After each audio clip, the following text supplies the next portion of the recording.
Hi అండి. అందరూ ఎలా ఉన్నారు? బాగున్నారా? మీరందరూ బాగుండాలని దేవుడిని కోరుకుంటున్నాను. ఫస్ట్ మనం లేచిన తర్వాత ఇంటి ముందు ముగ్గు పెట్టుకోవాలి.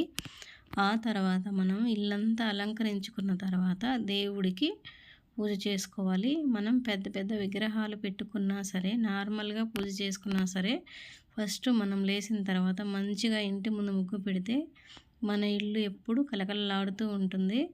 లక్ష్మీదేవి వస్తుందండి మన ఇంటి దగ్గరికి. ఎందుకంటే ఎప్పుడు పచ్చగా ఉంటుంది కాబట్టి. చూడండి, ఇలా మనం ఇల్లు అలంకరించుకున్న తర్వాత కలశం పెట్టుకొని దేవుడికి మంచిగా పూజ చేసుకోవాలి. అమ్మవారిని చిన్న విగ్రహం తెచ్చుకొనైనా ఇలా పూజ చేసుకుంటే మన ఇల్లు ఎప్పుడు కలకలలాడుతూ ఉంటుంది. ఎప్పుడైనా మంచిగా పూజ చేసుకోండి. కలశాన్ని మాత్రం పెట్టుకోండి. చూడండి, అందరూ వచ్చిన అతిథులకు కూడా మనం ఏవైనా ప్రసాదాలు చేసి పెడితే మంచిది.